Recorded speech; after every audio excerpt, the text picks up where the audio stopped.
Hi, welcome back. I'm Ashok, and we're moving from episode 13 to episode 14 in the exploration, a portal to presence. And welcome to presence was the field of reality and being.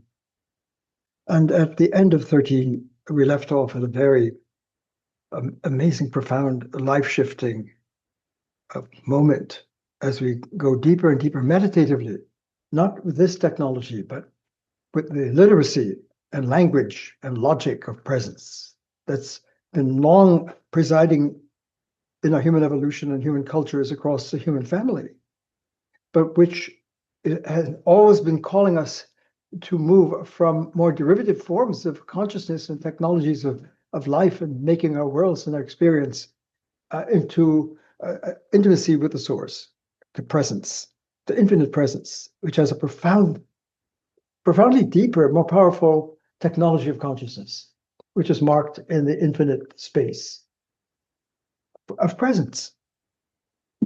And what we've been seeing in our experiment where we left off last time, I just want to pick this up and review meditatively with you. Everyone, please, again, this experiment I'm suggesting has not happened yet for a human family in our evolution. To see the code shift, to call out the technologies of consciousness, the codes. People say we're living in a matrix, but it has never been clear what that matrix is, and we're controlled by the matrix in a sense, and we have to see it to break the circuits and break the trance. And I've with my son Nathan, we've done a series of 15 episodes of breaking the trance, focus completely on what does it take to see that we're in a powerful technology that shapes our worlds and our lives and all of our creativity and arts and sciences and politics and life in every respect, and religious life and wisdom, teachings, all of that. There's a technology, but if we don't see it, and our great wisdom teaches, because wisdom is crossing into the space of presence, whether you call it enlightenment or deep knowledge, primal knowledge, intimacy with source, whatever metaphors we use, metaphors are trading on the intercode. That to recognize that there is a powerful technology that we've been living in, we don't have to demonize it, but it does indeed control our lives. And it's not just a content. It's not just the thinker has a screen of awareness where a content is developed, and our life worlds and our belief systems and our narratives and theories and emotions and feelings and human relations and politics are all going on in this space, within this space. But it's not here. You can't see this here where we're looking into the screen of our awareness, the informationized space with the subject, with the object, the content of information. It's not content, it's deeper. It makes the thinker possible. It makes any content, whether it's a thought, it's a theory, it's a narrative, it's worship, it's a scripture, whatever, emotions, whatever it is, not just mind, but heart and feeling, all that's going on within this space. And we can't see it here. We can't feel it here. There's a deeper way to feel. There's a heart here, but there's a deep heart mind here. And the evidence here that shows up in our life, the evidence here, right? This evidence is evident too. The infinite is evident everywhere. It's evident here too. When we say there's that of God in every person, of the kingdom of source, the queendom, Sophia's queendom, Logos kingdom, Christ's kingdom, God's kingdom, Allah's kingdom is here. Of course it is. It's everywhere. That's the science of the infinite, source science. Source science opens when we can step back and break the barrier to see and mind our minding. When our minding, our rationality becomes self-critically aware, and we can see that the technology that's operative and shaping and ruling in all of our content in the space, and to see that there's a fallout from this that's devastating. It's great in terms of creativity and great moments and heroic breakthroughs, but that couldn't happen without the source. And that's one of the great lessons. Looking back for a moment, as we enter into episode 14, which is, pioneers of infinite source. That's the topic we're looking at now. who amongst the human family across the centuries, and I invited every viewer to pick out and name your heroes, men and women, who for you has helped to open up this hologram, which I suggest has not been seen clearly before. That there's a technology that has evolved over millennia in our evolution of human development here that gives us enormous power to tap the fire of logos and control it. Remember, our wills are shaping here. This is a very important point for us now. As we go deeper in this meditation, in this episode 14, pioneers of infinite presence, looking across the planet at our greatest heroes, men and women, who would you pick out as breakthrough pioneers who helped us to see this clearly, and therefore to know that the greatest scriptures and wisdom and enlightenment is to really make the code shift. And if we don't have this code hologram, which I'm suggesting is a breakthrough moment, and all of my life as a first philosopher, inquiring as a logician and ontologist, and looking at the great teachers across the planet through the ages and how they were struggling to open a space to see this. I'm suggesting this has not been clearly seen and brought out. Before, the red code, so to speak, the red space is a powerful technology that continues now to dominate the human condition. This is a picture ontologically of our human condition in terms of the code, the technologies of consciousness, and to see that our vast diversity of narratives still are empowered by the red code, so to speak, which is a profound logic of identity and difference and is and isn't and thoughts that picture the world. And we have thoughts and beliefs and belief systems and narratives and gospels and all kinds of enlightened teachings and wisdom and best-selling authors of life coach all going on in this space. But this narratology, this space cannot get us into a deeper intimacy and crossing, a holy crossing from a derivative technology of consciousness to a source life. And that's where we discover our true self. We're source sapiens. We're coded innately with the code of presence. And that is not just a special privilege. Everything is coded. Nothing can be without being. Every human, whatever orientation or disorientation, whatever narrative or belief system affirming that there is a higher power or there is not a higher power, it's only dark, nihilistic, and the dark night of the soul, whatever it is, there is all absurd. The human condition is absurd. There is no meaning, and you've got to deal with that. All of these narratives, they're all being funded and sourced by the infinite code of presence, which is infinitely unified with infinite diversity. So unum is not just a unity, it's an unum pluribus. So the logic, the space of being, of reality, and the self, this self, do we, wherever we live, without whatever our narrative or CV that we're using, do I have access to myself? That would be silly and ridiculous to say, no, you don't have it. But that's been echoing over and over, that we have access to source.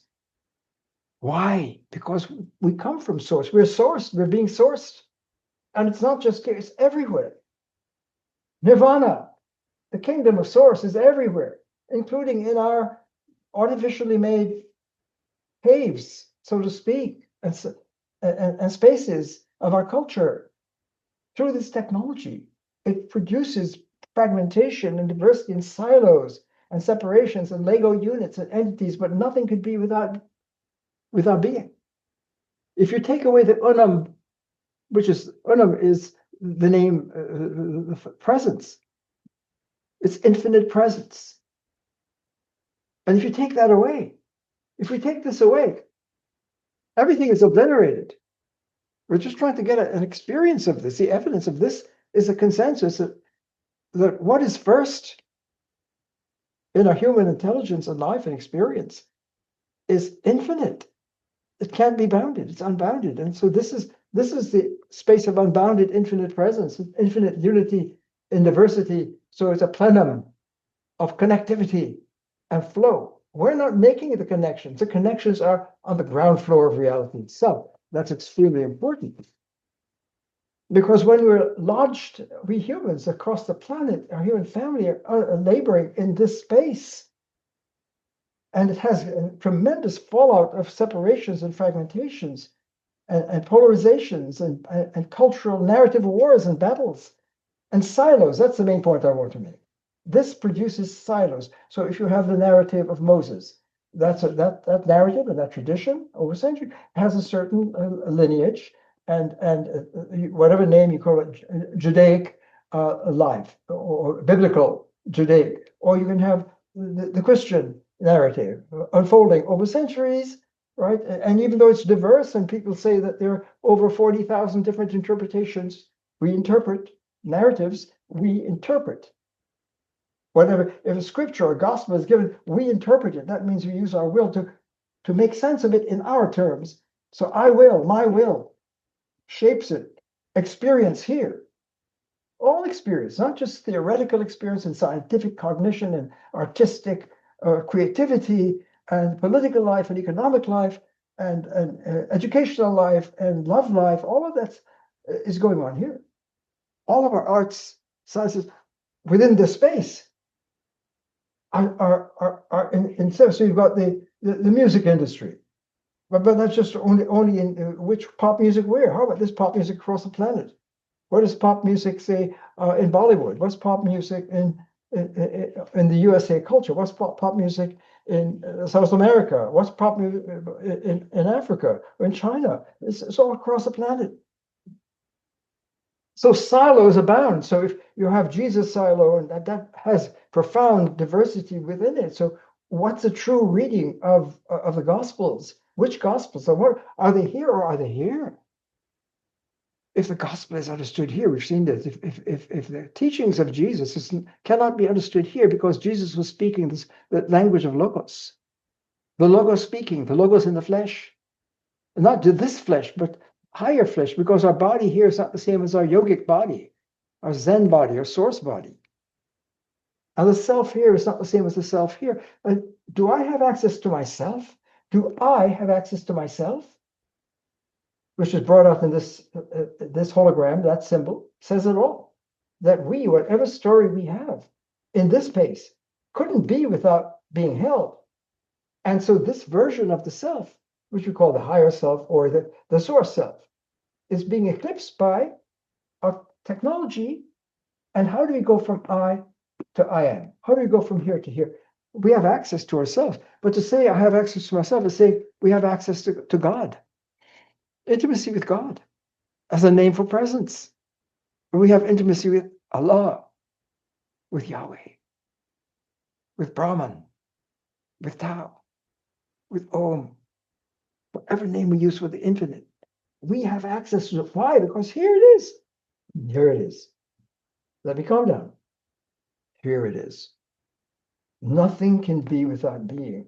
So being abounds in every moment, in every word, in every narrative, positive, negative, in every act, whether it's in ignorance and ill will or evil or violence, whatever it is, or great goodness and heroic moments of creativity and breakthroughs in arts and sciences and political hero, all of that. It's all being held and couldn't be without being. Nothing could be without being. And being pervades.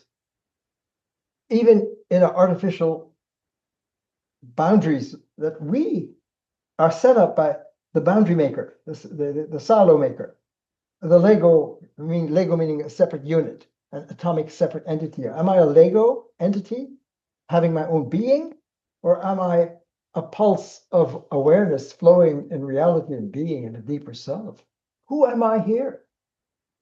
So when we say of access or so many formulas, I know I'm going fast, but I mean to go very fast. I want to go even faster.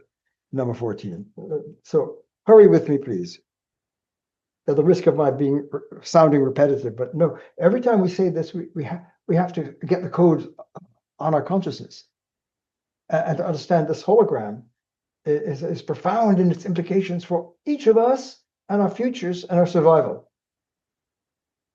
So let me continue the theme of the silos. Silos meaning these boundaries that are set. So the Christian silo with all of its diversity, and the Judaic with all of it, and the Islamic with all of its alterity and diversity, and the Indian Vedic, Hindu, whatever, and the Buddha tradition from Buddha to all the way through to China, Japan, and to Zen, from Buddha to Zen, from Jesus to the contemporary forms of Christianity, and the Magdalene and the St. Thomas and Nag Hammadi texts, and the Quakers who are friends of truth and saying there's God in every person. Where did you get that? Well, it's an axiom of an Unum axiom that Unum rules in every pulse. There can be no unit without the unifying point. So the presence, the glue of being in pleasant, the fractal of indranet, the infinite field of connectivity, as Buddha called it. Everything is entangled, using that metaphor from quantum talk about entanglement. That was an ancient discovery in the source science, that the infinite field is mutually interconnected in an infinite field of diversity. Each point is a center in the strange geometry and mathematics of the source, where every point is reflecting every other point, in that sense of fractal. Not fractal here, but profound practicality. That's unbelievable. That means every person is woven into the fabric of the entire field of being. And is from the most micro moment to the most macro cosmic galactic dimensions. The Unum principle reigns and abounds. So the silos are there. Here's science, and science with all of its diversity, in the evolution and the development of modern empirical science, and the branching out of the many disciplines within science. And there's neuroscience and computer science and quantum theoretical physics, trying to understand cosmology from within the scientific realm. And what we see from our greatest pioneers, which is the theme for number 14. I'm asking all of us, share your view. Who amongst our most gifted humans and traditions and scriptures and breakthroughs over the millennia, over the past 2,500 years and beyond, if you wish, to speak of the Sumerian or whatever you'd like, that you say that opened up the code shift, that made clear the code shift and made it evident. I've not seen it. In all of my research as a logician and ontologist, first philosopher, trying to understand and explore the wide range of great breakthrough, the great mystic men and women of the ages, east, west, north, south, our great scriptures and the traditions, all in their lineage and silos, boundaries within their boundaries, and diversity. They're all there. But when we step back from this boundary maker, which creates synthetic unity, this is extremely important, what I'm now saying. This is why this can be fatal if swallowed. This could lead to death, existential. It sounds, when you say the wage of sin, if sin is a code, not just a behavior, but a code, not just bad, me bad, but a technology that cuts us off and makes partitions and separations which are not existing, they're not real. Because here it's all flow. It's organic. This is organic relations. Source relations, love, is organic and holistic and fractal and integral. But relations here is I make the link. I see.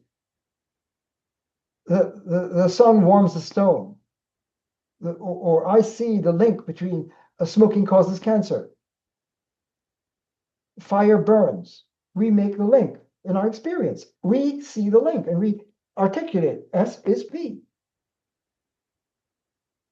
And when we make the link, these are very important causal relations and links in phenomena. Clouds bring rain. I link it. But our links are not the same as being linked in. These are not artificial links that we make by our wills. These are, our presence is the deep reality of interconnectivity and interrelationality and dialogic co-arising of all space and time cannot be severed. Space-time, mind and space, body and space, mind and body, mind, body. I and you, I, thou, not I, it, but I, thou. We are woven on the field of being, of reality. Reality is unbreachable. There are no atomic units, no separate Lego pieces. All the Lego units and silos and boundaries that we have here, and we live by these boundaries that do not exist. Physics is not broken off. It's separate from first philosophy, from computer science, from neuroscience, and neuroplasticity, and biological and genetics and epigenetics, and mathematics and logic and music and dance. Those are not in silos. They're all interrelational. There are no disciplinary boundaries. There are boundaries. I hope it's not. There is profound diversity here, infinite, deeper than here. This diversity is our diversity. For example, persons are not persons of color. Persons, the human, the dignified human, the source sapien is not judged by its attributes as to your gender, your color, your height, your weight, your orientation or disorientation. No. A person, a source sapien, a logos, Sophia sapien. Remember, wisdom is the love of Sophia, philosophia. Lover of Sophia. Sophia what? The embodiment of wisdom in the field of being. Logos Sophia. And it's not Logos versus Sophia. Logos Sophia is Unum. And all of the fields, this is not another field. The field of all fields, the infinite field, is the field of all fields. All the fields that we can come up, quantum field, whatever the field is, the field of reason, the space of reason, the space of knowledge, the space of ethics, the space of politics, of economics, all of the boundaries that we make, they're all interrelated. This is just not egonomics, it's logonomics. What is wealth here? Because this is the infinite value. This is meaning. This is being is meaningful. We have meaning here. And some of our great psychologists, beyond Freud and Jung and Frankl and Adler and Maslow and Fromm, for example, we're seeking what is the meaning of a human life? Do we find meaningfulness here? Or is the meaning of life to tap into the space of presence where we flourish as an integral whole human being and our human love? Love here is such a profound force. When we say God is love, it's not an attribute, God has love. No, source is love. Source is word. Source is life. So now we begin to see that all these fundamental fields, that word, mind, space, time, life, and so forth, that although they're shredded or set in silos here, no silos here. Silos are all gone. So once we have the shift from derivative code to source code, which is the headline news for human evolution and development and where we are now, and the key to our survival. And the question we're exploring together is, have we seen clearly this shift from a derivative code into what it is, and to mind our minding technology and see the consequences of it, to step into the deeper technology of integral flow, the Zen flow, of being in the zone, of peak performance, of a highest and best, and human relations, and non-violence. Could there be violence built in to the shredder, the silo maker? So once we remove the silos and boundaries and artifice according to truth and beliefs, I believe XYZ, I believe science, I believe in Jesus, he's my Lord, I believe in the Allah, I surrender to Allah, I believe that Moses, the Mosaic persuasion of Torah, that's I believe. But believing and willing and voting with your will is great as it is. There is a deeper way, not my will be done, but source will be done. Because when we surf the field of reality, of being, of flow, of presence, we come to be. And we're not willing it. It's not my will. Our wills are in sync with the source flow of being, the will of being. So when you say not my will, but thy will be done, it's already recognizing the formula of science, source science. And here's the point that we're summing up from 11, 12, and 13, as we now go into 14. And to carry forward the experiment, we're all engaged in this experiment. Whom do you think amongst our greatest self-selected, gifted, creative humans have really helped to bring out clearly the derivative code and the relation between them, that you couldn't have the red code without the blue. And if you try to downsize the blue and put it in here, it blows it away. That's what most people do. When you hear this language, you bring it down here. When we hear the Christ speak, we bring it down here. When we hear Buddha teach, we bring it down here. When we hear 1776 founding, we hold these truths to be self-evident, we bring it down to our language. And it's lost in translate. Where to interpret is to translate, and to translate is to translate in according to my lens and my consciousness and my belief system and my narrative and my preferences and orientation or disorientation. We interpret. And if you interpret within here, it could be inherently disruptive and distorted or deeper. So if you have the Gospels here, but you could hear the Gospel here, it's not just news. So if Jesus is speaking the Christ word and bringing it through to the culture, to everyday people who are living in this space, to hear the words, you've got to have ears. To see the evidence, you've got to have eyes, a mind, a dilated mind, a global lens, a source lens, the lens of presence. And we have that within us. That's innate. How do you know that? Because everything is coded. Is infinite presence in a grain of sand? Yes, in a snowflake. It's snowing outside, billions of, so each one is unique in the pluribus and yet connected.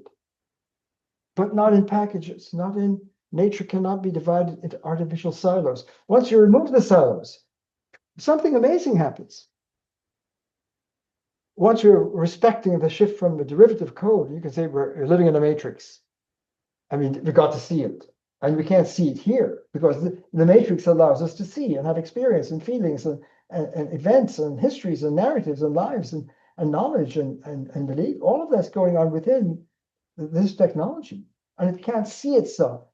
But we are lurking always. We are there. Our source self, we're logos sapiens, we're source sapiens, we're unum sapiens. That's coded within the gift of human awareness and consciousness. And consciousness here is not the same as consciousness here. It's easy to confuse and conflate the two languages when we don't have code clarity. Every word in this place of language here has an analog here which blows this away. Space, space, infinite space. Time, time. Now, now. The power of now is here. Not in this now evaporates. If you try to stay in the present, where is the present? This now couldn't be without now. So the artificial now, according to our temporality, is not the same as a meditative now, which is boundless and open, past and future, unbridgeably united in the power of an ever-flowing now that is always present, never dies. Death is a construct of this technology. And we're being called here. So let's move on to the challenge of number 14.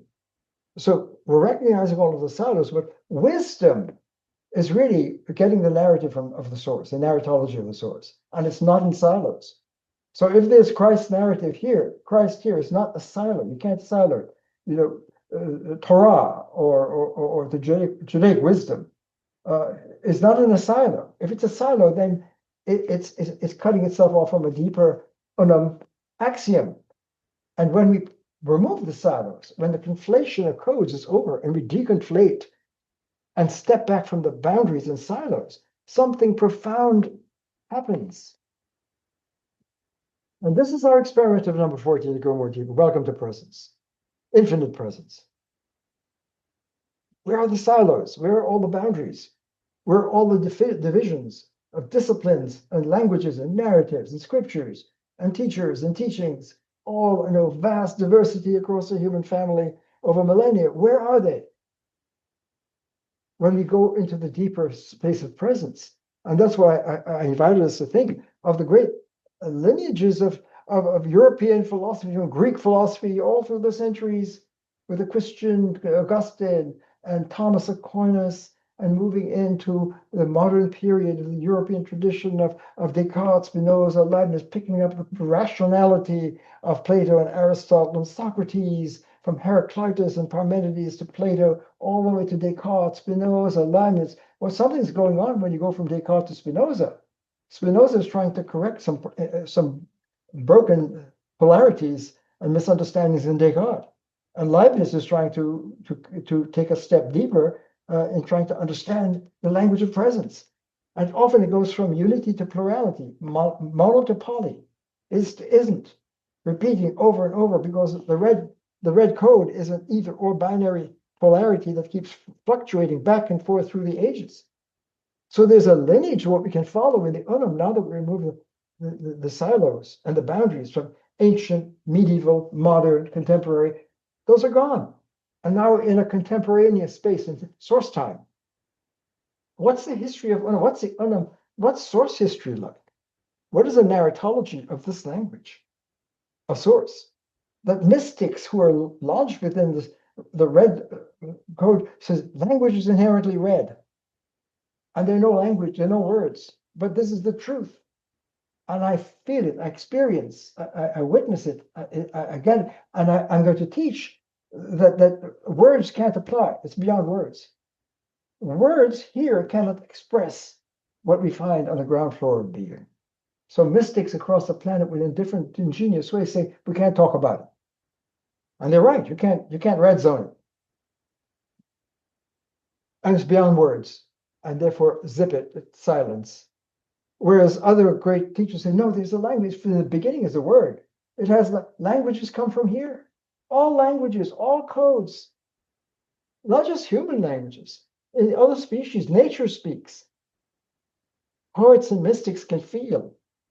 Empaths can feel the language of nature and of other species and of dolphins. Jane Goodall is sitting with the chimpanzees and seeing that they have they have their own form of communication and personalities. I don't want to go into that right now in terms of nature speaks. A beautiful sunset, what nature is speaking. The art, the aesthetic art of nature is magnificent for those who have eyes to see it. And our great visionary artists, men and women, have been seeing that and trying to translate it and bring it to the people, to the public. And to translate what you're touching into the sacred space. But now, when the silos are gone, here's the point. And this is the game changer of all game changers.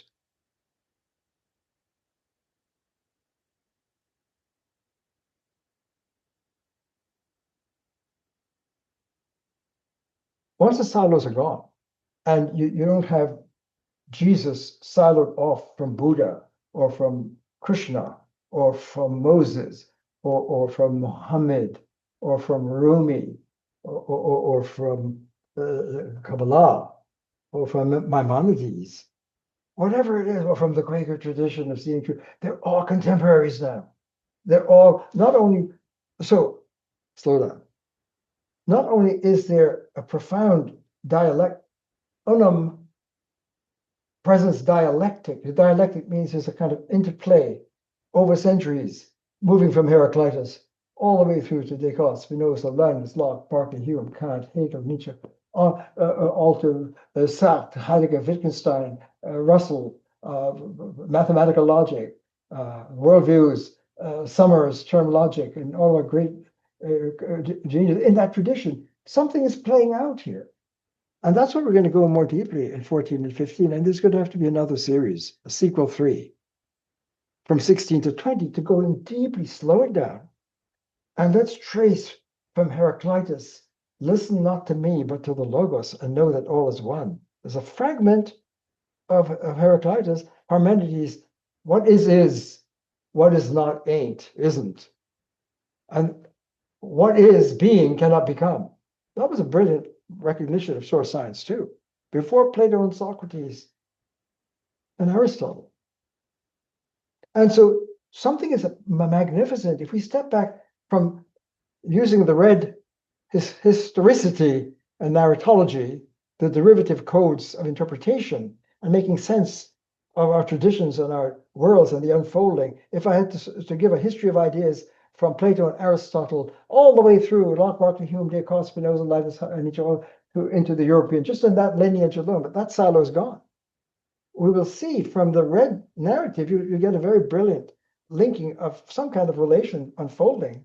But where have we gotten?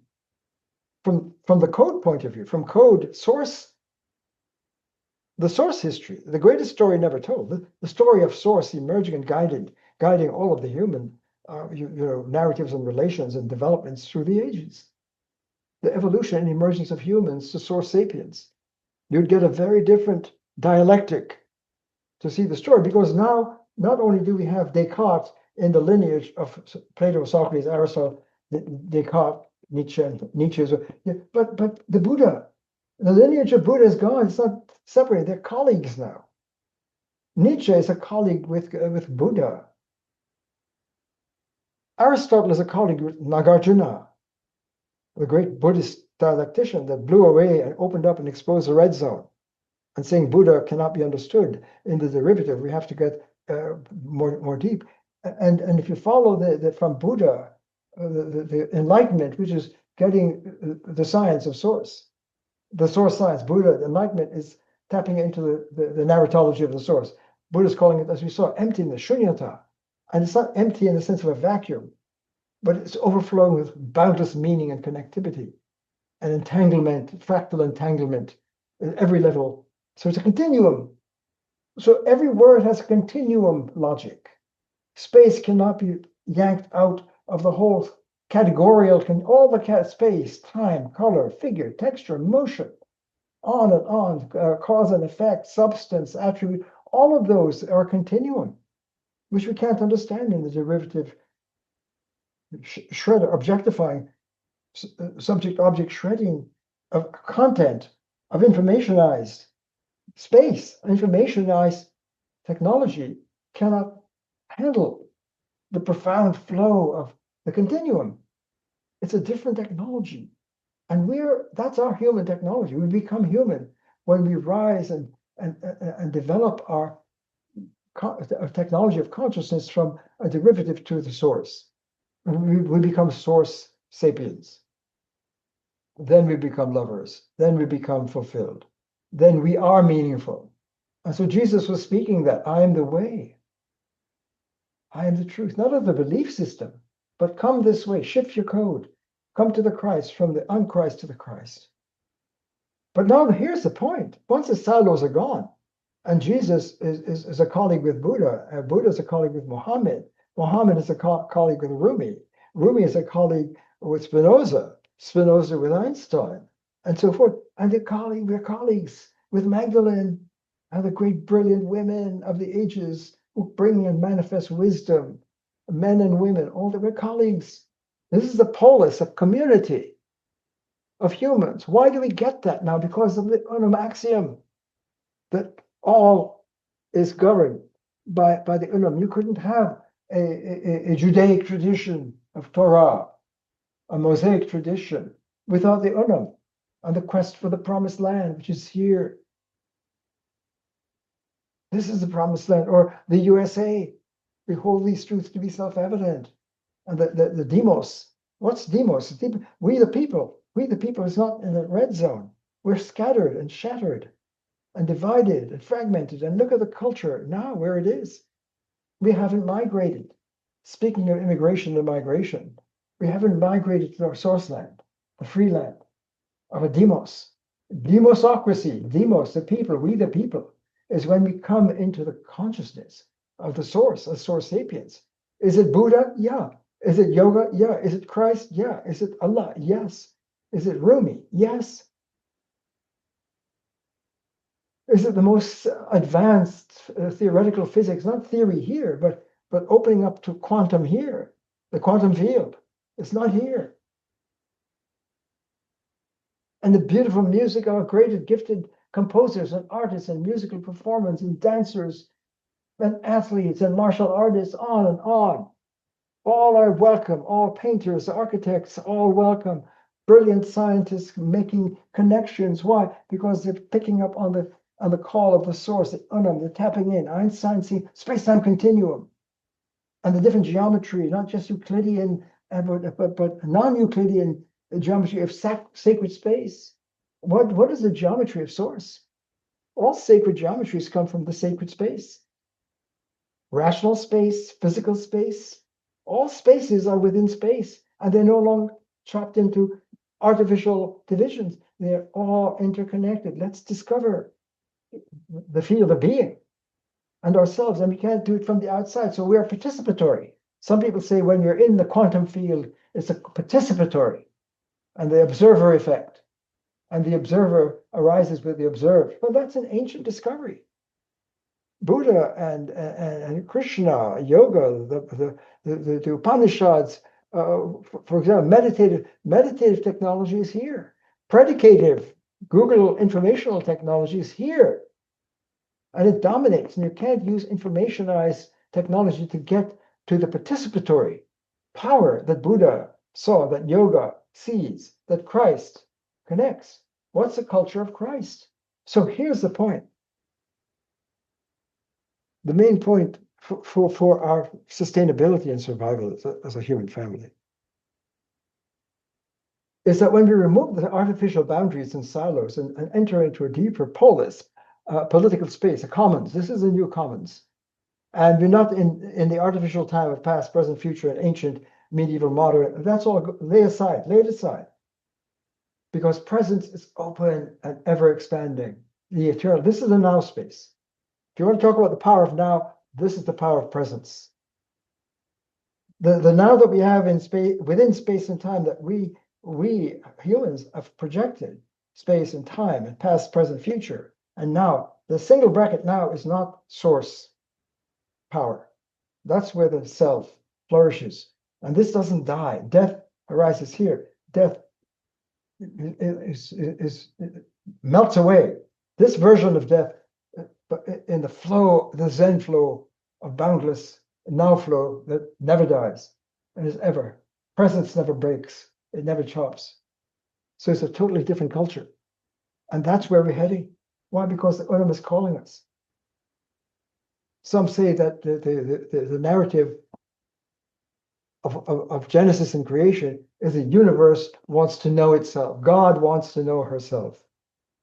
And we, as children of God, as we rise into awareness and tap into the awareness of here, presence.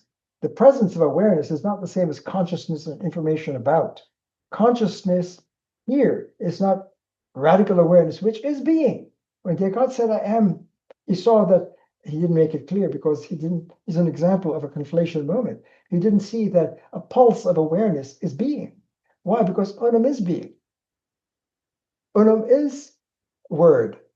So all words and signs and symbols must come from here. And it's the language of the infinite word. Just because we can't find it in a finitized space doesn't mean there isn't, this is addressing the mystics, that there is a profound language that we haven't yet civilized and gotten the logic and the technology. We need the source technology and the code shift to access the language of source. The humanized language. So imagine now that since Buddha, which is different from Jesus, different from Moses, different from Muhammad, different from Socrates, Plato, different from Descartes, different from Lao Tzu, and the great minds. I'm picking out examples, but I hate to do that because they're brilliant people across all of the cultures and nations and families and across the planet. And that's why I'm asking everyone to join in and bring your candidates to the commons. And yourself, where are you? How do you locate yourself when you step out of the CV version of yourself, the informationized version of ourselves that we're all living at, that ID? If you can step back and realize that's an artificial ID, and there's a deeper ID. When we're in the zone, it doesn't mean we're lost the ID. Our double bracket ID is profound. I'm not just a color. I'm not just an ethnicity in this space. I'm not just my physical qualities. A person is profound because we're in sacred space. Because infinite presence is sacred. That's where all sacred spaces, whether your architecture is building a wonderful temple and sacred space or a cathedral, whatever it is, we don't make it sacred. Source is sacred. And I shall live in the house of the Lord. Where's the house of the Lord? It's not a house that we build. in the red zone as a structure. It is being in the space of presence. I shall dwell in this house, in this source of presence. And we're not calling it Yahweh or Allah. We're not siloing source. We're saying infinite presence is the source of all possible God names. Any divine name, and it has infinite divine names. Spinoza was seeing that what's the logic of the infinite? It can't be finitized. You can say, oh, is there 10 names? Or there are only 3. It's a trinity. No, it's not. It's one. It's mono name. No, mono is here.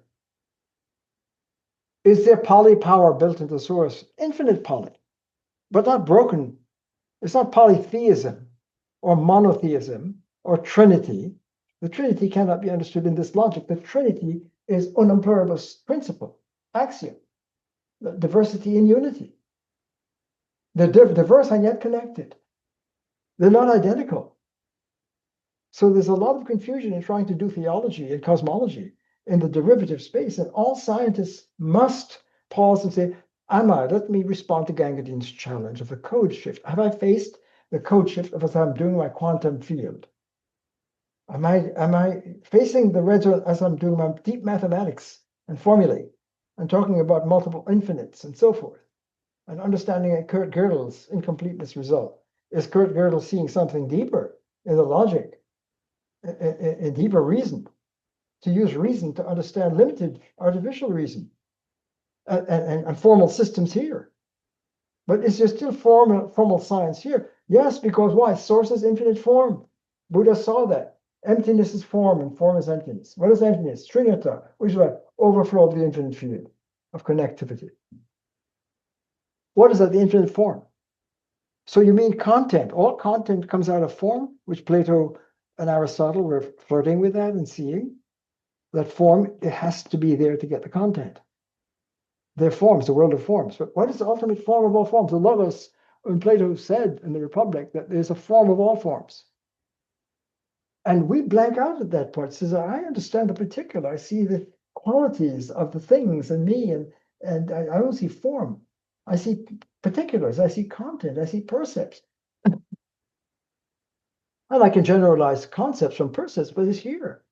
But how do you see, if this is infinite form, and say the universe flows from that, all names and forms, in this place that we live, the names and forms, if all names and forms nothing could be, no word can be without word, no entity can be without being, no human can be without source, nothing can be without, no event can be without, no politics, no drama that we're living in across the planet can be without source.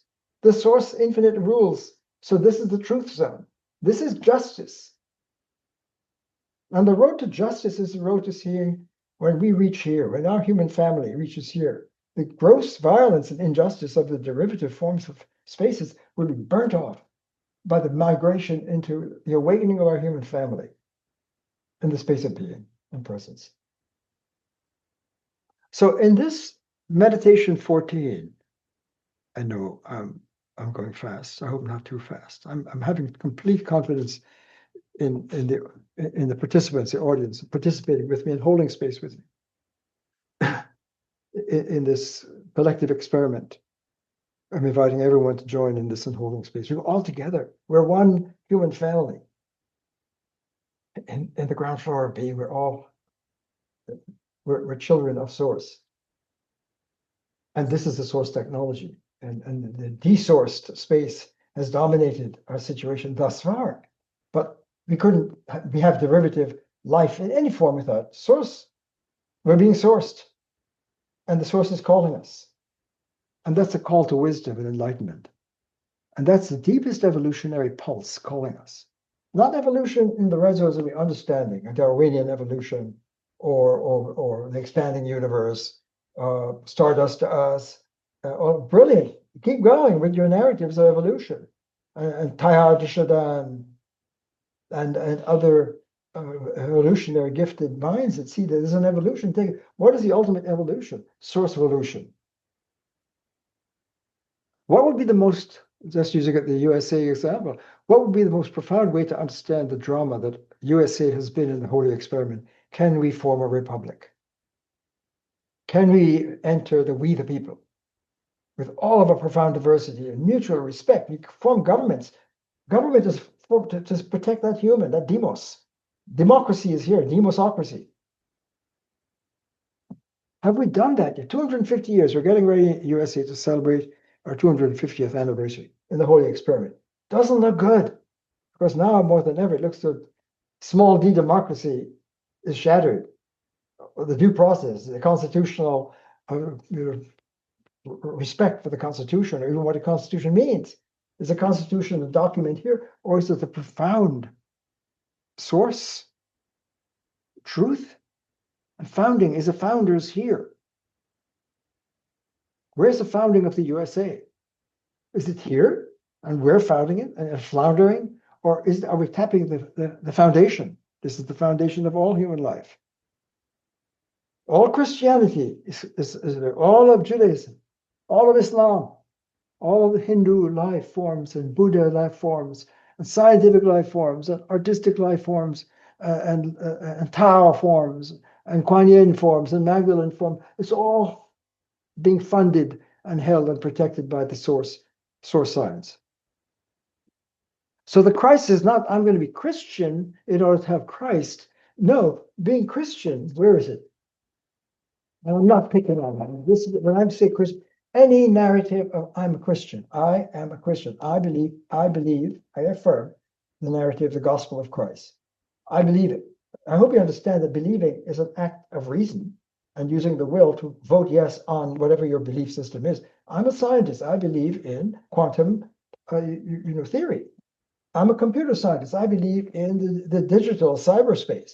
Cyberspace is coming from the same basis of the red zone. Can computer technology, can cyber, is there a source cyber? I invite everyone to answer that question. Can cyber technology break the barrier and be one with source, with God? You can't have cyber and the beautiful technology of internet and so forth, which I'm using right now, to do this, which is amazing. It's a miracle. Cell phones and internet and all of the technologies that we're using for internet, it's amazing.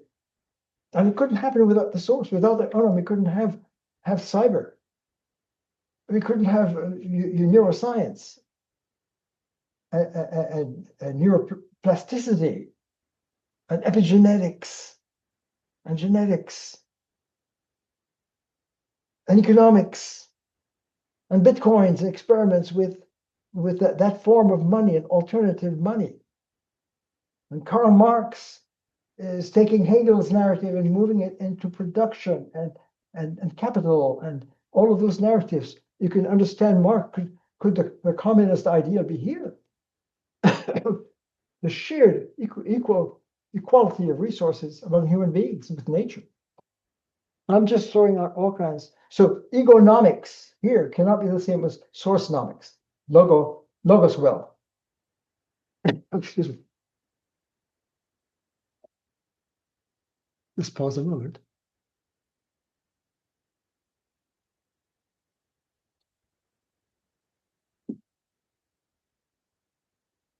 That's a lot. Legonomics. Money. Value. Meaning. Wealth here is not the same as wealth here. So poverty, this is abundance. And the great teachers knew that money morphs into meaning. Here, when we're tapping one point of infinite presence, that is extreme wealth of abundance and overflow. Logonomics, Sophianomics, whatever the exchange of value and meaning, ethics is here. Supreme value of a person. If I treat a person as objectified in my lens without intending to objectify him or her, I'm violating ourselves and the other. If I judge not. That's we judge here, but here we meet. Sacred humans are sacred. We're sacred even, we're here. This is sacred, but it's bound and artificially compromised by malware. There's malware, a virus, a mind malpractice. There's mental illness as we see in psychology and psychotherapy. We have the designated mental psychological illness, but there is logical rational illness, mental mentation. The process of making our worlds can also have malware and create a culture that is dehumanizing and objectifying and leading to all kinds of pathologies of racism and sexism, homophobia, and all the Holocaust and genocide. All of this is going on here, not here.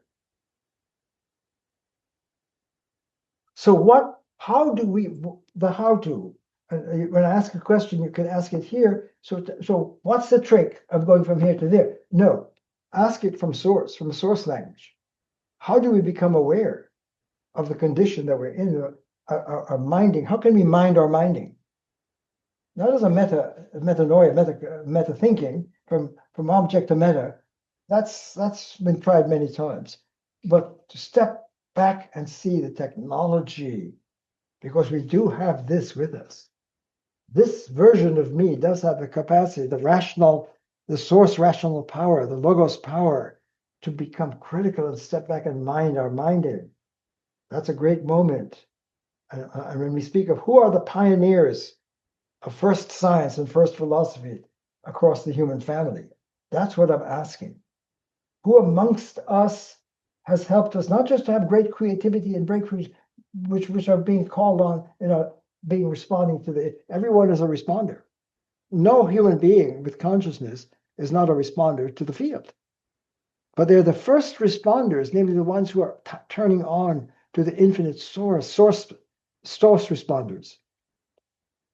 And we're asking who amongst the human family have been source pioneers to open up and see that we're minding in a derivative space that creates profound fragmentation and dysfunction and unsustainability and devastation in the human family. And look across the planet, it doesn't look good. And could it be a result of how we're using our minds and making ourselves and our worlds? We are as we mind. If we mind here, we're going to have this. If we mind here, we're going to have this.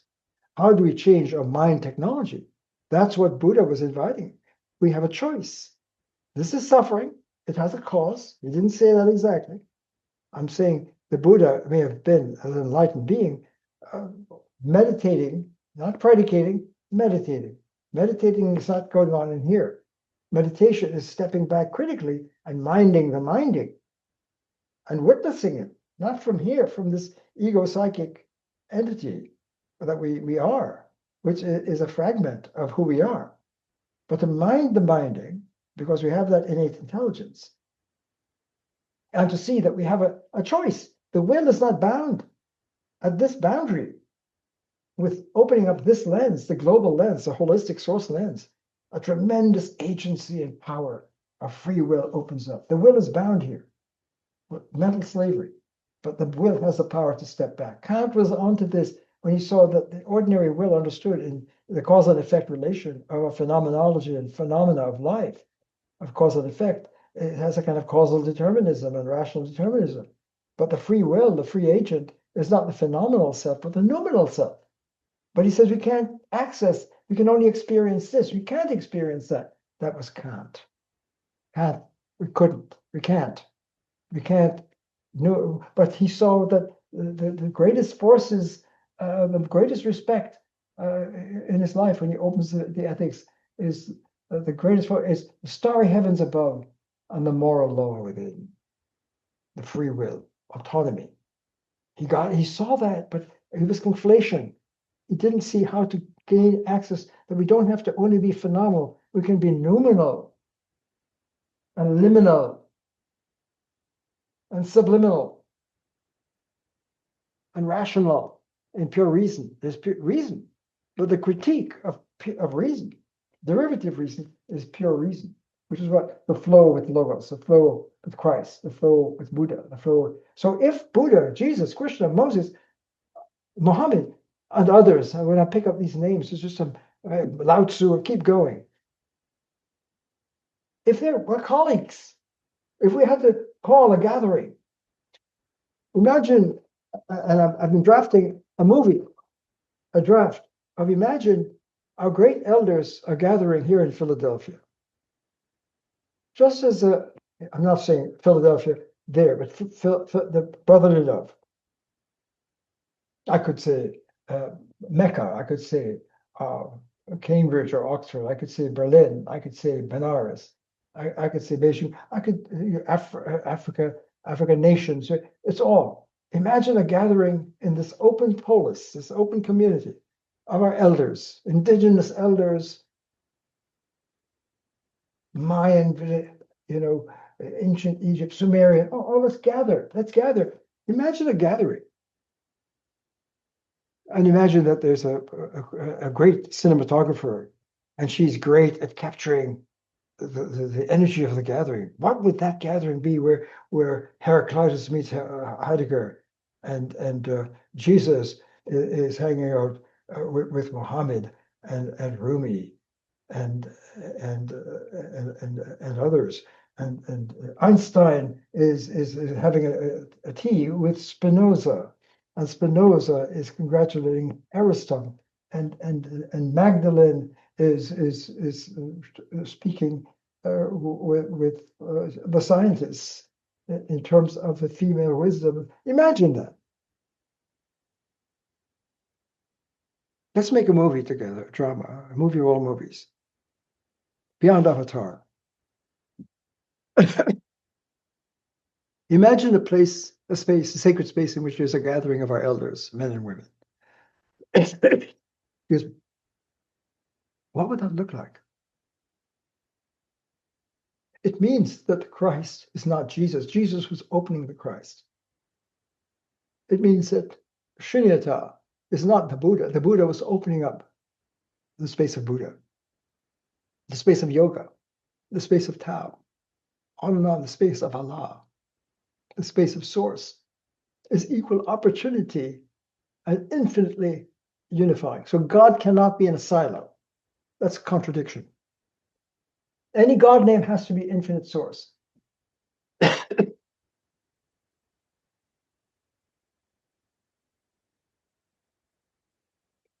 Please meditate on that for a moment.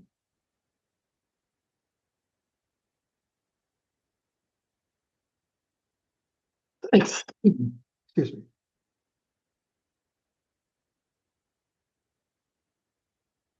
I'm using my voice. My voice is using me. This is huge. Whatever God name, whatever the infinite source, infinite being, infinite presence, it cannot be in a silo. It's a contradiction. Because the infinite cannot be silent or silenced or bounded. That means all of our greatest breakthroughs across the planet with all of its diversity, and we're celebrating deeper diversity than we ever knew. There's no other Jesus. There's no other Muhammad. There's no other Gautama, Buddha. There's no other Lord Krishna. There's no other Bhagavad Gita. There's no other Einstein moment. There's no other founding of USA. We hold these truths to be self-evident. Those are unique moments. Liberty, equality, fraternity. That was unique. Or the Russian revolutions. All of these moments in history, they're unique, and yet they're sourced.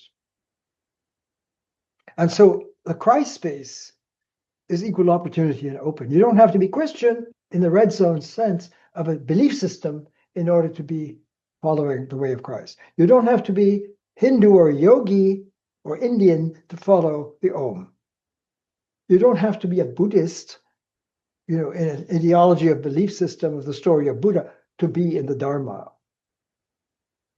The Christ Dharma, the Buddha Dharma, the Yoga Dharma, the Logos Dharma, Sophia Dharma, the Tao Dharma, the Allah Dharma, all of it, they're infinitely sourced in the Unam Pluribus. That's a changer for the human condition. When we really realize that, and we can't realize what the way I was seeking to speak from source language, until we differentiate the code and see that the derivative code doesn't have the rational resources and linguistic capacity to understand the fractal co-arising unity beyond all silos and artificial boundaries in terms of surfing the infinite source field. Imagine. Whatever God, the infinite God, whatever that means, it's and we say it's the source of the universe. It's not in a silo. the infinite source of all. Nothing can be without being. The infinite word, the infinite space-time continuum, the categorical continuum of all category, space and time, cause and effect, and substance and attribute, and motion and color and figure and texture, on and on. They're all connected in a deep, interrelational, unified unum pluribus. Unum pluribus reigns in every pulse, at every moment, every event. Whatever event we're looking at in history, what's going on in Gaza, what's going on in Ukraine, Russia, what's going on in the USA, you can understand it within this space, or you can say, I wonder what source is up to. I wonder what the infinite space, which reigns in every moment. So there's a history and the many different versions of history. When people speak of the death of history, it's realized that history has to do with whose history is it? Whose story? Whose interpretation of history? American history? We're celebrating Columbus Day. How about the indigenous history? Are we celebrating? How about the feminist understanding of the narrative? Whose history? It depends on the historian and the lens and the technology. Well, how about this history? The greatest history never told, because they can't be told in this form of storytelling. That's our series of 1 through 14, is that there's a deep narrative, a narratology of the source that has not been seen clearly. The greatest minds of history have been trying to see it and narrate it, but it can't be narrated within the boundaries of the silo, shredder, Lego separateness. And yet, how do we cross into a narratology of source, a language of presence, where you cannot just separate the Christ space and the yoga space and the Om space and the Tao space and the Allah space and the Buddhas, all of them, they're all by the very nature of source science. So now Christ is not a belief that I have, it's science. Christing is inscribed. Buddhaing, Dharma, the Dharma of Buddha, the ethics of co-arising, is inscribed. And the surrender to Allah is inscribed in the infinite source. And they don't float together into undifferentiated. No, they're profoundly diverse and yet unamized. You don't have to be Christian to know Christ. You don't have to be religious to know source. If you don't like God, set it aside. But you can't step outside of source, out of the logos, out of the Sophia, out of the infinite source, out of the unum axiom. Everyone is operating and being under the power of the unum pluribus, and everyone has to, integrity. If you have integrity, if you're a nihilist and you say existence is absurd, you might be quite right. Those great thinkers that began to see the absurdity, they say Camus saw it was empty, the myth of Sisyphus, Camus, and Nietzsche allegedly was seeing that this is corrupt, this life here is corrupt. We've got the Übermensch, the will to power, the will. Which will? What is the Übermensch? What is that about? Is a mensch and the human and good and evil here? And the codes that we live by? Could it be that being a moral being is deeper, it's beyond good and evil?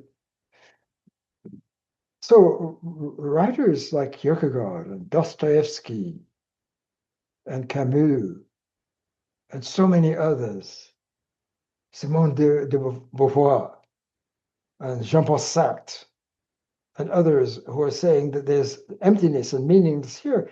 And the meaningful thing for us to do is to face the meaninglessness. But that's not the only option. There's a way to get to deeper meaning, true meaning, and truth. I'll end on this note.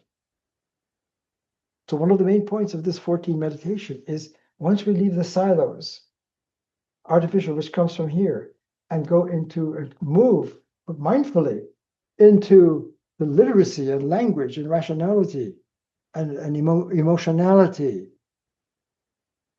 and erosology, eros here, love here, human relations, dialogue here, not monologue, but dialogue, in sacred space and worship and science and cognition and politics and democracy, demos, whatever the political form here, in this principle of the unum pluribus, e pluribus unum, across the human family, not just in the colonies, but all the colonies across the planet. We humans are together now. We have to rise in a sacred human family and culture with our deepest diversity being honored in sacred space. So to sum up, once we face the code shift and the code issue, which we've not faced together in this way, and yet is of a highest urgency. And once we get over the silos, we can see that, well, Buddha was calling for a shift, and yoga is calling for a shift, and Lao Tzu is calling for a shift, and Socrates and Plato is calling for a shift. Leave the cave and come into know thyself. Carl Jung is calling for a shift.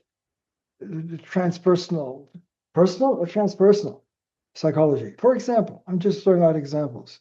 Rumi is calling for a shift from beyond this field of judgment of right and wrong. There's a field that's deep in the space of Allah, the space of being, of source. I'll meet you there. That's the meeting ground. This is the meeting place for the next stage of our human development.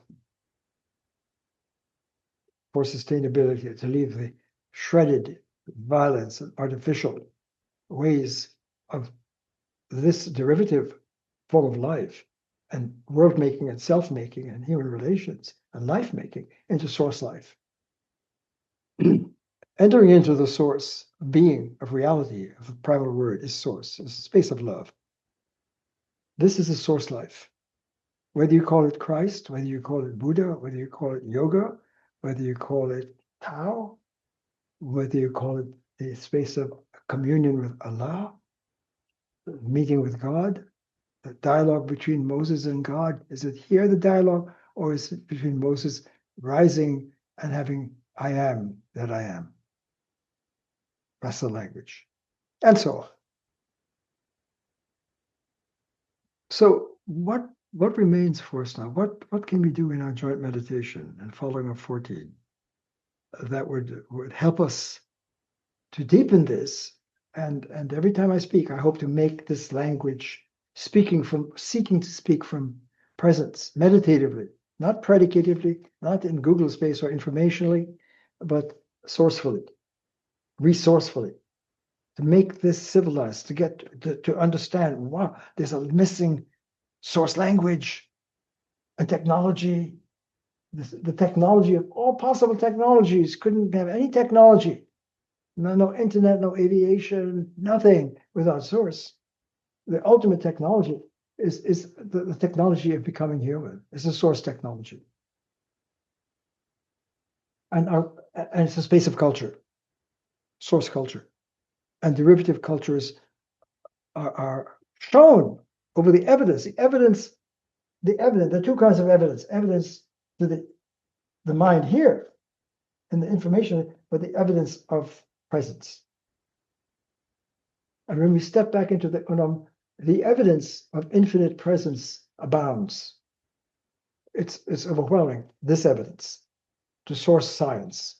The evidence of source science, that infinite presence and unum rules, and looking at all of our traditions and narratives across the planet unfolding. What's going on? Unum is calling us. The evidence of that abounds. So what I'd like to do in 15 and beyond, because code education, this education to realize the profound importance of code shift is the most important headline for our human condition right now. Always has been, but now, as we emerge into a more intensely globalized village and global age, and the battle lines and the clash of worlds and cultures and narratives and ideologies abound in all forms of violence and degradation and dehumanization. It's now urgent, medically urgent, that we face this pathology and virus and address it medically with source medicine, the medicine of source. And wisdom and enlightenment is the ultimate medicine. Rightly understood, not enlightenment and wisdom here. That you can't have silo wisdom, you can't have a silo scripture. If your scripture is siloed, you mean you're not understanding the real scripture, which cannot be siloed. God cannot be siloed. Source, Allah, Yahweh, Om, Brahman, cannot be siloed. That echoes through the ages.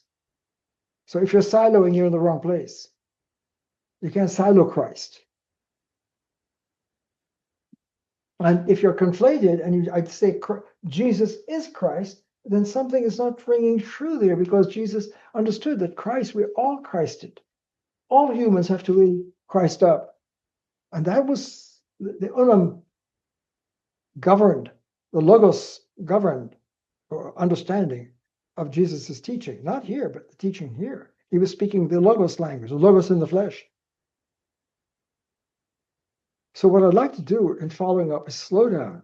Let this be a kind of prologue, a prelogue, setting an agenda for, okay, how do I now look back across the planet, remove the silos, and begin to dance across these great visionary? Who amongst our men and women and traditions and breakthroughs of the ages really helped to bring out the code shift and pioneer a portal to presence? Who are the pioneers that dilated and opened and excavated and helped us to open up and dilate a crossing from the derivative to the primary? Not to talk about it. We have ample talking about it, informationizing. A great visionary may see into the Ulam sphere and Ulam space, and then try to speak it into the culture of the villages and people in the public space, and not realizing that it's lost in translation. So we'll continue. I hope you're able to stay with me on this journey. And I need your help. I need participation. It's participatory. The crossing into the zone is participatory. That means you can't do it from the outside and talk about it and objectify it. You have to from within. And when we say the kingdom of source is within, that's what it means.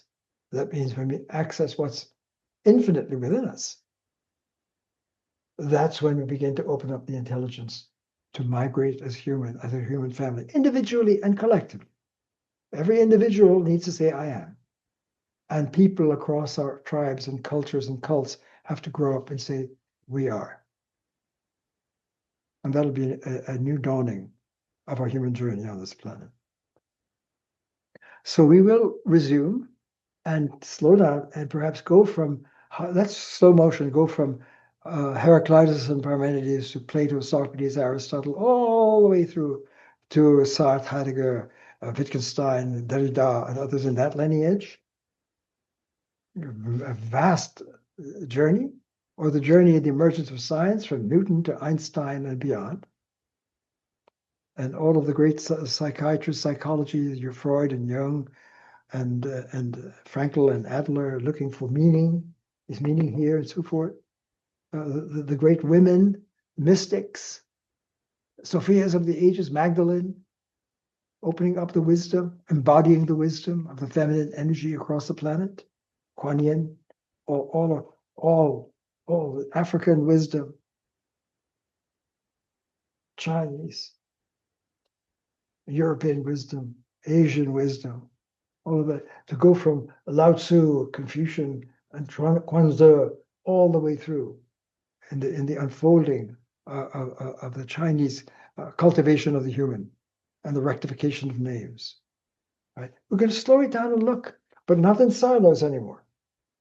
We follow from the Moses and the Jesus and the Muhammad and the Rumi, and follow from Jesus all the way through the centuries into where I am now and outside of Philadelphia with the Quaker College. The Quakers is a nickname for Friends of Truth, who understand there's God in every person.